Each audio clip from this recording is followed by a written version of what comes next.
Okay, Bali Business Club. Here we go again. We're standing this time with Omri Ben Canaan, the one and only. And today we're talking about freehold and leasehold because it's something you must get asked all the time. Even I do. Always, yeah. But it's a very common question: how it works, where it works, in what situation, what environment in Bali, Indonesia. Yeah, how it all fits together and which is best where. So you're the guy with the experience. You tell me and everybody else, and yeah, let's go. Leasehold, freehold.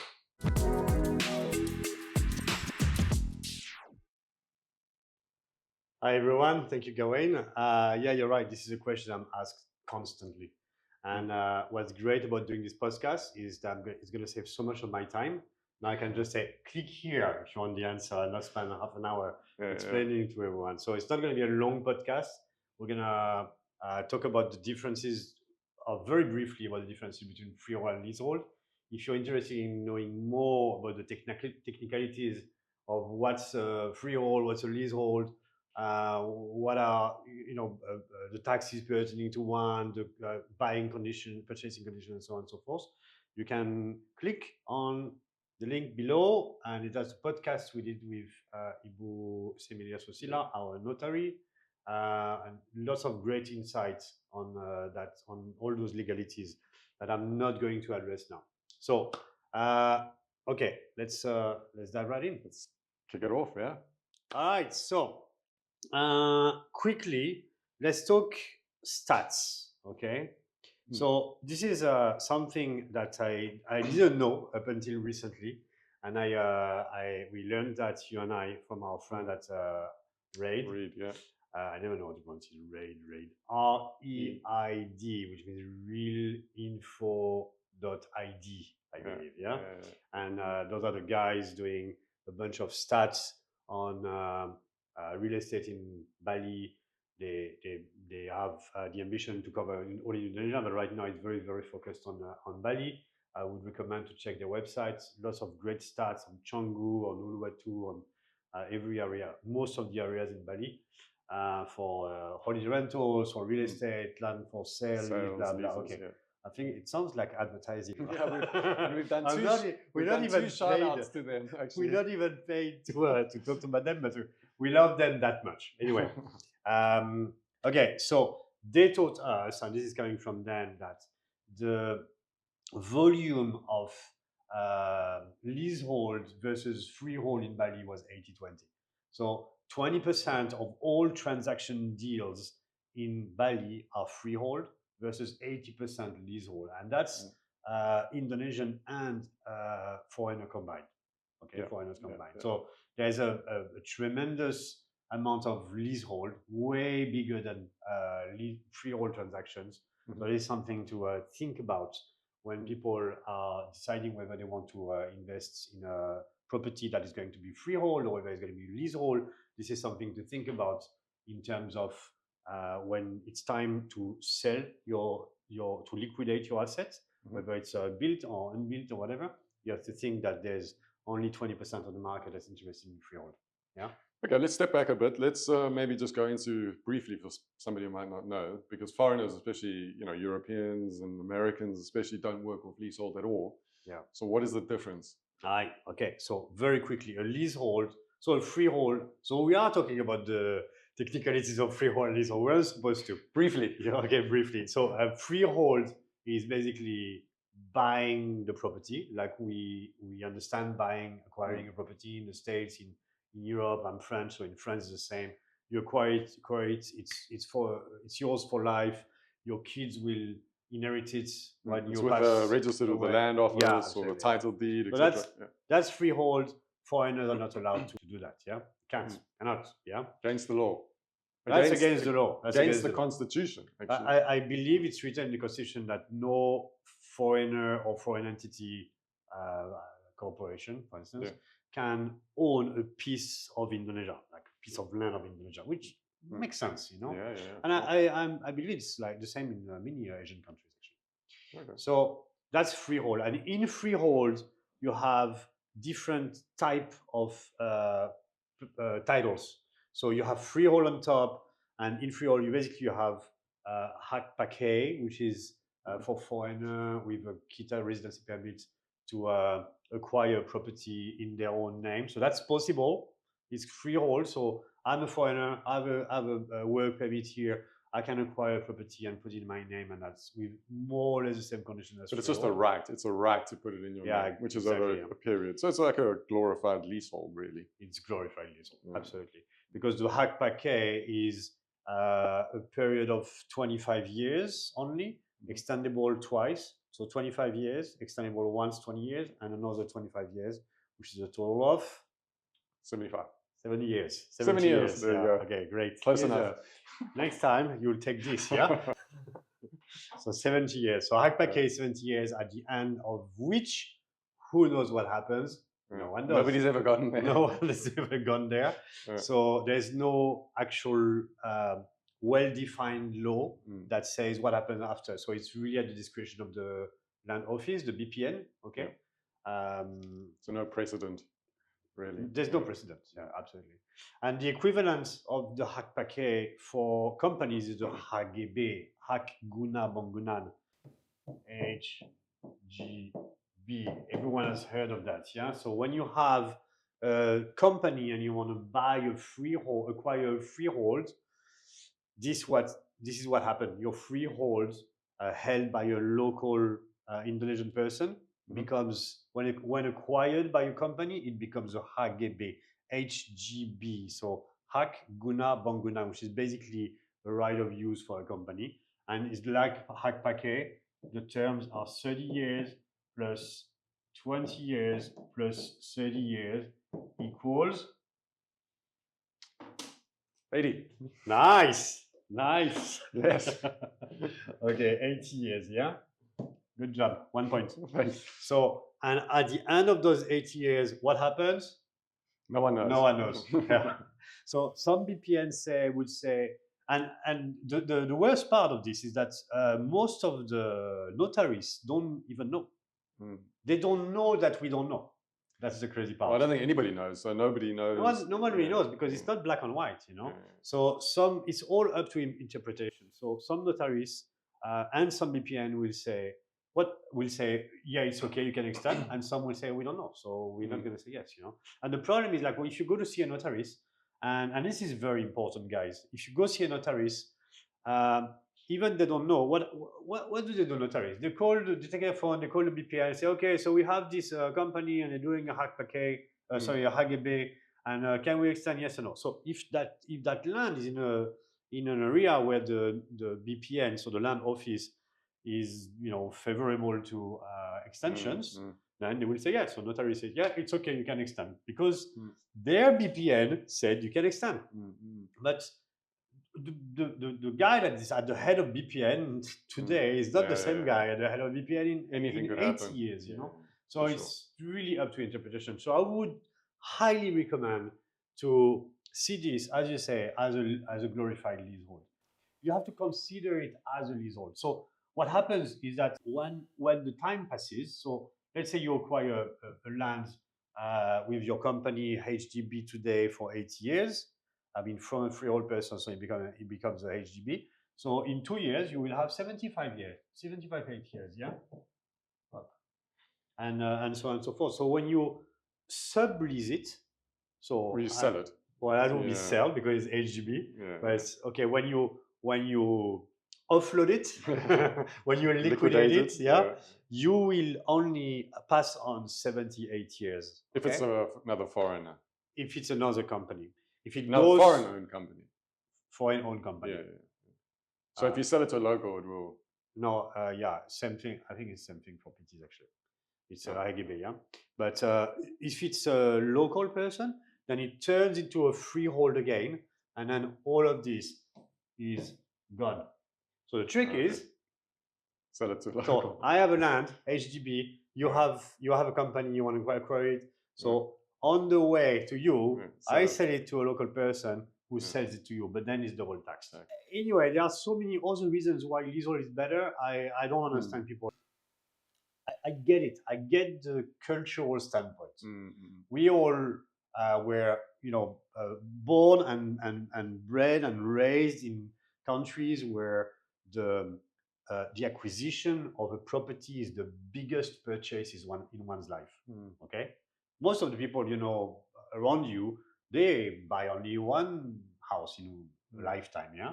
So this is something that you wanna pass on to your offspring. Yeah? Just a lease agreement doesn't feel like Yeah, an ownership. I mean, you have it's just to, a contract, really. you have to change your OS. Mentality. You have to change your operating system in your head. Yeah. So it's for me. I mean, land is like a commodity. You know that. Yeah. I don't see this as it's not. I'm not impacted by that cultural heritage I have in France from. This is the purchase of my life. Well, I don't care. I just buy land, sell land, buy land, sell land, like cars or whatever, or watches. So, but I get it. I understand why people I can be shocked by it, can be surprised by it, shocked by it. I understand also this is something new. Like leasehold doesn't exist in France. You could. I mean, I've never seen it anyway. Or I don't know. I think in the UK it does for sure. Long-term lease. Yeah. But in South Africa, where you from? Does it exist? No, it's all freehold. Yeah, you sure? Maybe you didn't have money back in the day. I still don't have money. Still don't have it. You got to pay me more. Okay, so yeah, this is something that you have to change the way you're thinking when. But it's just as safe. I mean, getting a lease, it's just as safe as getting a title deed on. There's no weakness in your position because there's a lease agreement. It's not going to disappear. No, I mean, it's bankable. All of this is, as foreigners, were super protected, unless you mess around, because there's a way to mess around, yeah.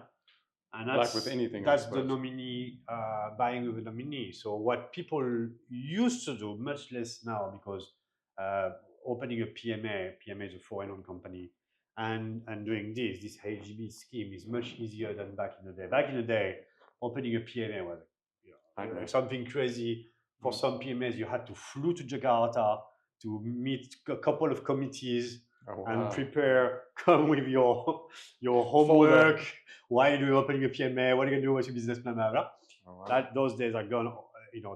Thankfully, but it was complicated. So what people used to do, I'm going to say it here, so you guys don't do that. Yeah. So, but understand it. Yeah. What people used to do is, okay, so you are a local person and you're selling your property. Yeah. You're Indonesian. And I'm a foreigner. I'm interested in the property, but I cannot buy it freehold. So what I do is I use this gentleman here, and he buys Nicholas. He's our camera operator, and he's Indonesian. Hi, Nicholas. So what we would do is I will use Nicholas to purchase the property for me. Yeah. Okay. So basically, I take my money, give him some money, he pays. It's property we trust Nicholas in his name, so that's called a nominee. Yeah. So he pays for the property, and the scheme was, if I recall correctly, you'd have a lease agreement with him. So he would give us a lease agreement saying, I lease you the property for 100 years, whatever. Then there's a loan agreement. So at any point in time, I can, say, hey, you owe me 2 billion rupiah, pay up, whatever. And then I remember there was a document, kind of like a right of marketing the land, right of use the land, all that, whatever. Very unsafe. Don't do that. It's not legal, though, is it? Oh. It's a workaround. So all of these steps are legal, but the act of doing it is not legal. Okay. But I do not recommend to do that. If anyone offer you to do that, I would recommend to say no. Well, you don't need it really anymore. That's not very legal. It's you don't need it. There's so many ways you can own a property and make money from. Well, let's get into that. All right. So, why leasehold? Why freehold? What's the best? Okay. One thing that I want everyone to understand here is that what I'm going to show you here is only relevant to certain type of areas, namely emerging areas, emerging markets. So places like Kedungu, like Bingin a couple of years ago, like Yeganga in 3 years, and so on and so forth. Yeah, this doesn't work in Canggu, in Seminyak, all the mature market. This doesn't work. Yeah.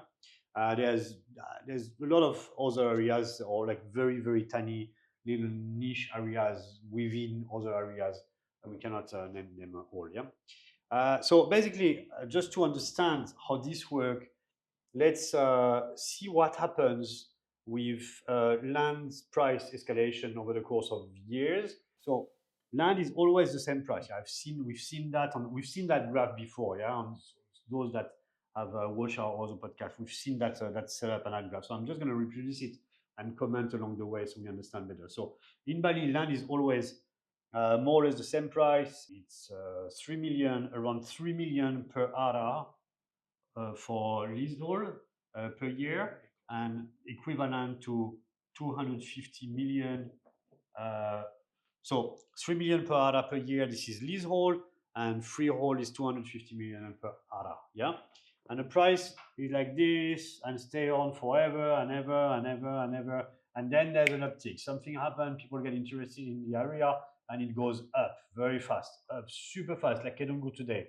This is today in Kedungu, yeah, and up and up and up over the course of around 5 years, and then it starts plateau after 5-6 years, yeah, and that's what we've seen so far in all the markets. I mean, the villages here, like Perenan, like Changu, Brawa, Batulang Brawa, and so on and so forth. Yeah, it's just on an earlier time frame.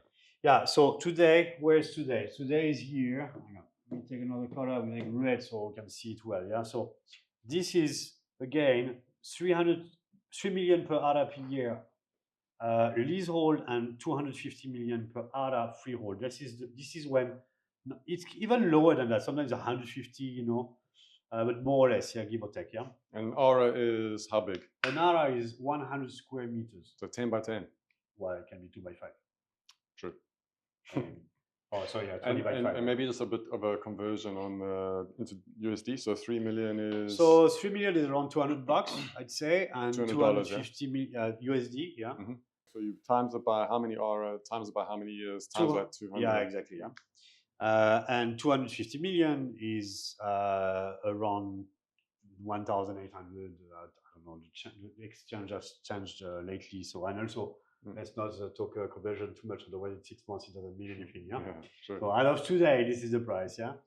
Okay. So, it stays for 3 million forever, and then it goes up. Yeah. And when it goes up, so for instance, in Kedungu today, and that's today, okay, it's around 13, 14 million. Yeah. Before we get to that, what are the reasons why there's this quick uptick? Like, I've kind of figured it out living here for 6 years, but what do you think? Well, let me get back to that after, because this is a podcast on its own. Yeah. So let's talk. Keep that one, and we'll talk about it in 5 minutes. So today it's around 30. Okay, let me write it here. It's better. Up 13. Let's say 14 million. Yeah, 14 million, which is equivalent around 700 million. Yeah. So again, this is leasehold and this is freehold. Yeah. Which means if you want to acquire freehold 1 area of land, 100 square meters, you would pay 700 million cash, and it's yours, or if you're in Indonesia, and it's HGB if you're a company. Yeah? And if you are a foreigner, you're on a leasehold, 40 million times the number of years, times the number of 100 square meter plots, and that's your price ultimately. Yeah? So when the 5-year term, so this is 5 years. Here, 5 years, 5 years, yeah? Yep. When the 5-year period ends, the price here is around 40 to 45 million. Okay? Equivalent in for freehold in rupiah would be around 1.5 billion. So 1,500 million, yeah? This is a price, so I want to talk about that price here. 1.5 billion, sorry. Oh, okay. B, yeah. 1.5 B. All right, so bad.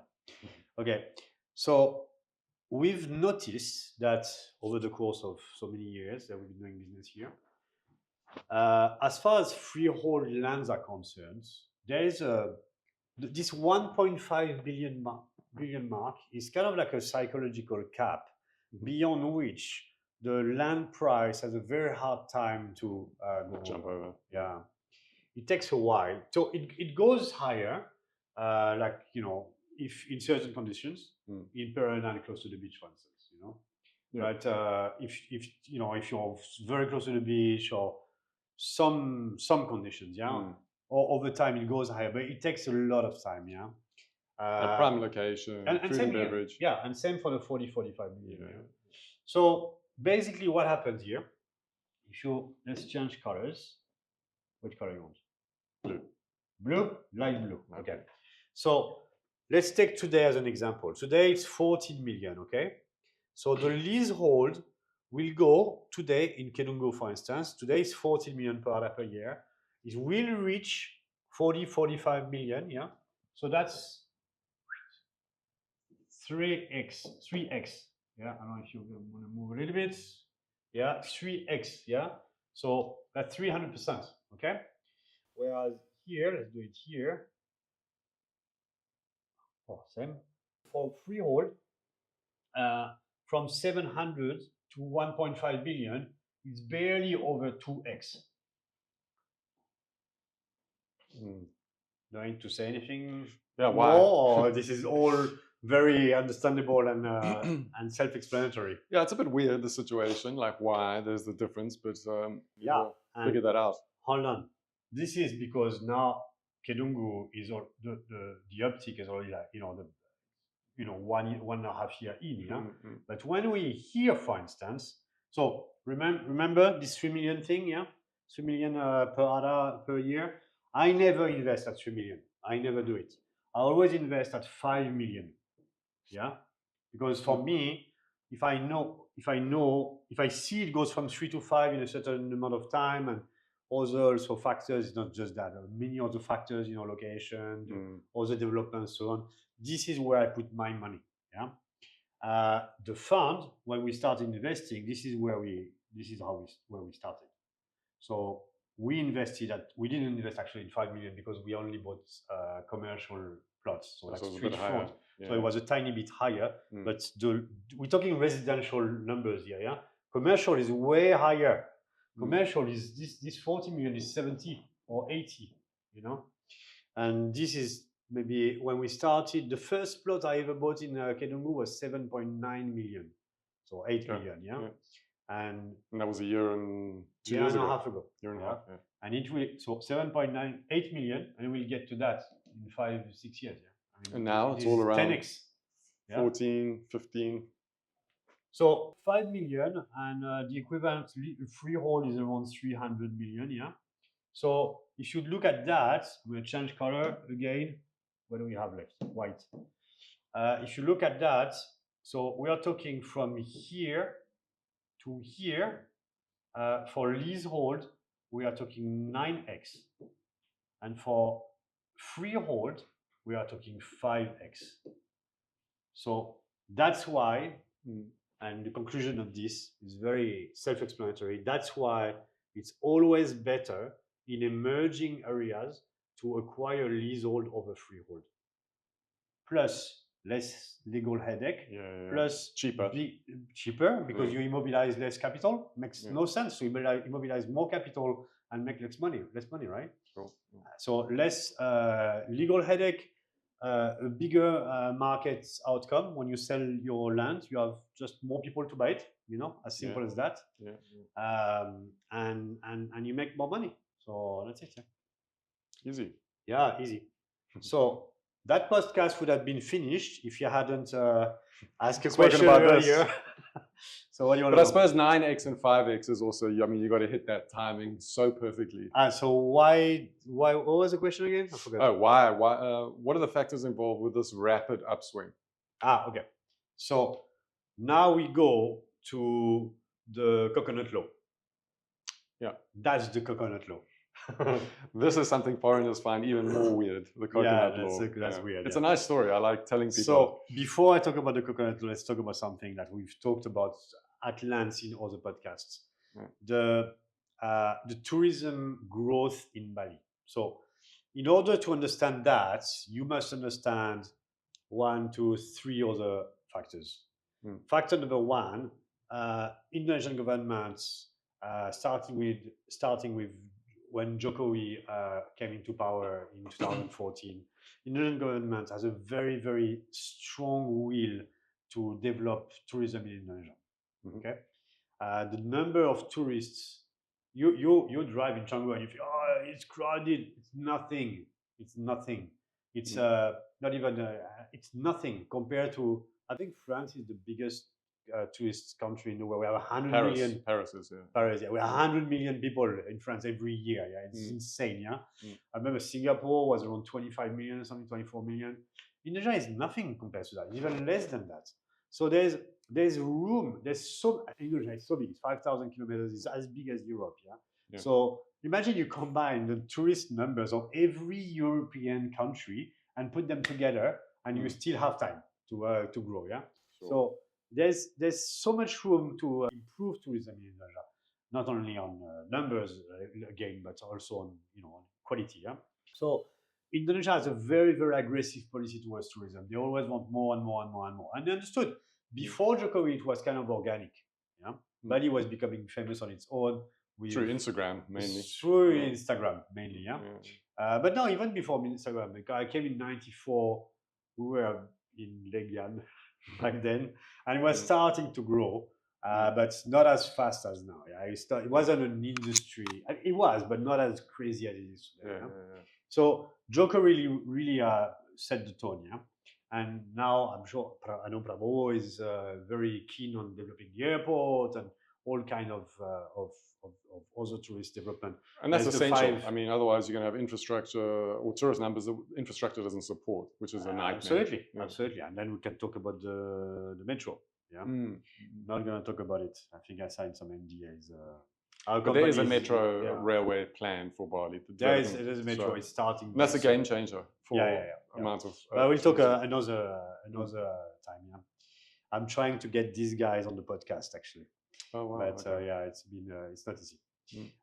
So what's happening is the first factor is Indonesia has a very, very strong will to develop tourism. Yeah? So more tourists, because it's scalable. Because I believe Bali is like 5 to 7% of the GDP of Indonesia, which is huge, massive. Yeah. So they understand it's crazy money. So they put $10 million in advertising in Indonesia in wonderful Indonesia across the world, brings back 20 million. Those numbers are not accurate. And I think Bali's 2024 is the highest tourism number ever in Bali. Yeah. So 7 million so far. 7 million. And I read somewhere, I'm not sure it's accurate, but they're expecting 8 million in 2025.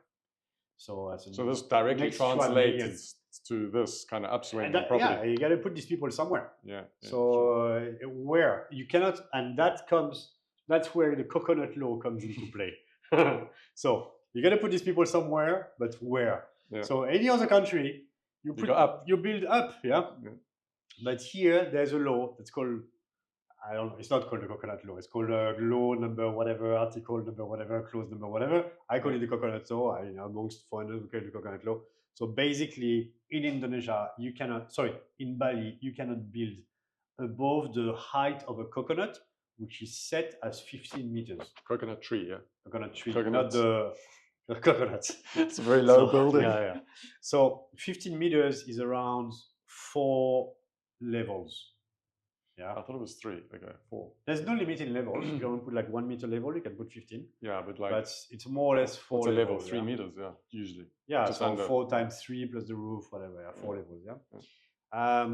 So because of that law, you cannot build upward. So the growth of tourism goes horizontal, right? So right now, we are located right now in Perenan. This is where we record this podcast, where our company is. From Perenan to the airport is packed.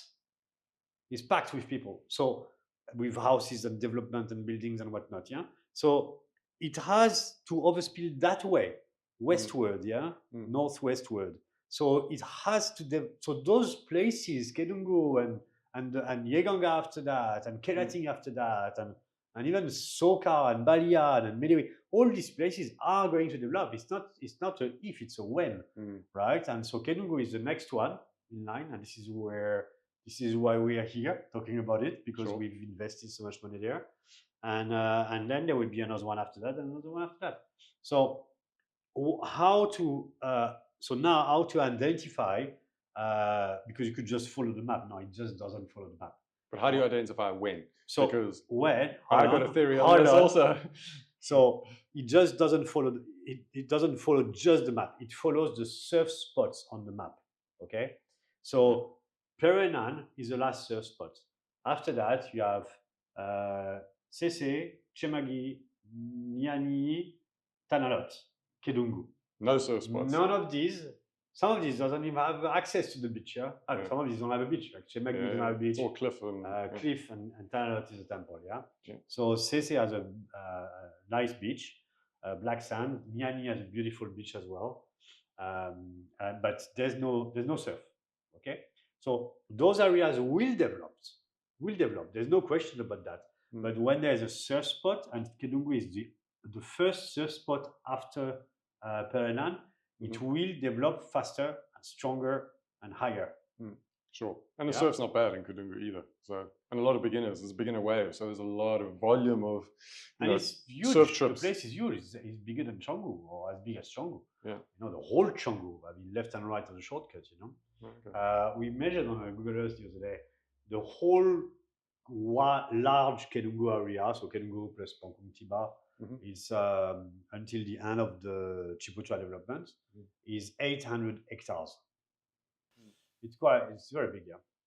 So well, there you go. So that 5 million or 300 million, when it happened, because all those factors make it happen, and you see it happening.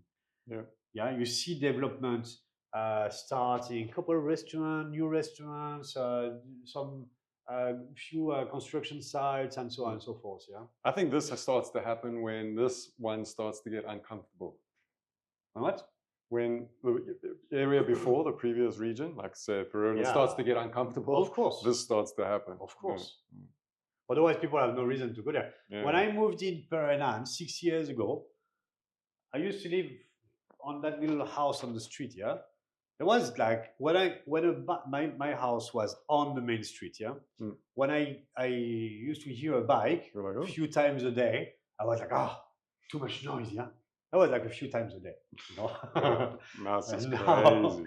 Now it's crazy. I don't live here. So Perenan is technically topped out. I mean, Perenan is here. Perenan is here. It's already here. And Kedungu I was offered a couple of weeks ago by some Banjar official land at 50 million. Wow. So 50 million per acre. And I know some land here are being sold at the same price. So that's the price today. Yeah. Expensive. Yeah, it's the price. I remember when we acquired that land where we built the 3-story building. I paid 15 million, and I thought it was expensive. Yeah, it's cheap. But I'm so glad I took it. Yeah. And across the road, we took another land that's 15, and I remember I had an installment plan with the owner. 10 months installment plan. I finished paying the installments 10 months later. 1 month after that, 1 or 2 months after that, I sold it for 2.5 times the price. That's where hair, the beauty salon hair is installed now. Is there. They bought it from us. Wow. So so this time frame is short when it starts to kick off. It's like look, don't try to look for this. Better you follow the podcast, and I tell you when this happens. On the next land. This is finished. Yeah. If you can get it from here to here-ish, that's a great investment. Yeah. Because it starts to be good to invest in the next place when it's around here. You can start investing in the next place. Yeah. It depends. It's not exact science. Yeah. It's real estate, so you have to go, you have to check, you have to get your hand dirty, you have to talk to a bunch of people, and you got to know what's going on, the sentiment, because you can just hear like people complaining. Time there. You got to spend time, or you got to invest in somebody who does spend time. Yeah, exactly. In the beginning, the early days of our Kedungu adventure journey, I used to go every single weekend with my daughter and I, and spend the weekend there. I rented every single place there is for rent, whether Airbnb or hotels or whatever in Kedungu. Yeah, I mean, you got to. Yeah. Except Little Ripper, I think. That's another podcast. That's another podcast, yeah. Alright. Okay, so well, that's it. Yeah. So to sum up, okay, let's sum up one more time. If you want to invest in Bali and you're thinking you have the old ways of thinking of the back in your country where it's better to buy something than lease something, think again. If you want to make money, if you want to profit from your investment, and you want to invest in those places where the markups are huge, the profit is huge because the multiplier is very big, then think again. Forget that way of thinking. Think leasehold, think commodity, think it doesn't matter. Don't get emotional when you do real estate. If you get emotional, this is where you start making mistakes. Yeah. And making mistakes is exactly the opposite of optimizing. So if you want to optimize your investment, keep that in mind. Save that podcast somewhere. Rewatch it in 2 years, in 3 years, in 4 years.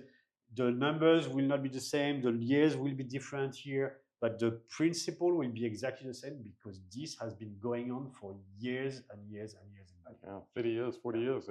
Yeah.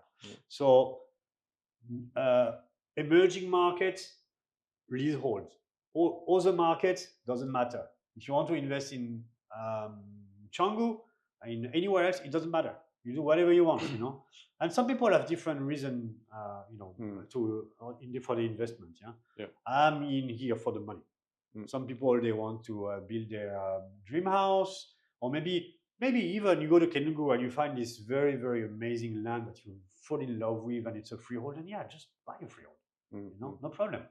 But if you're in here like me for the money and to optimize as much as you can your investment, then follow that graph, and you won't be disappointed.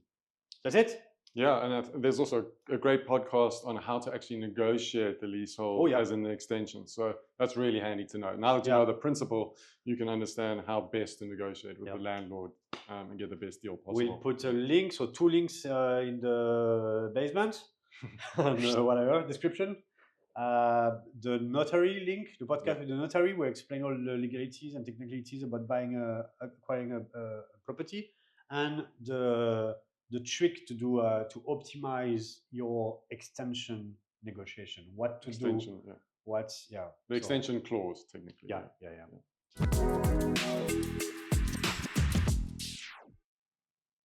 All right. Well, if you have any questions, feel free to ask the questions in the comments below. That's it for today. Yeah. Thank you, Gawain. Thank you. Thanks, everyone. Quick and easy. Thanks so much. Subscribe, share, like, whatever. And we'll see you for the next one, which is we'll see. Surprise. Property, business, anything. We have a few in the pipeline. In the pipeline. Thanks so much. Thank you. Take it easy. Ciao. Bye.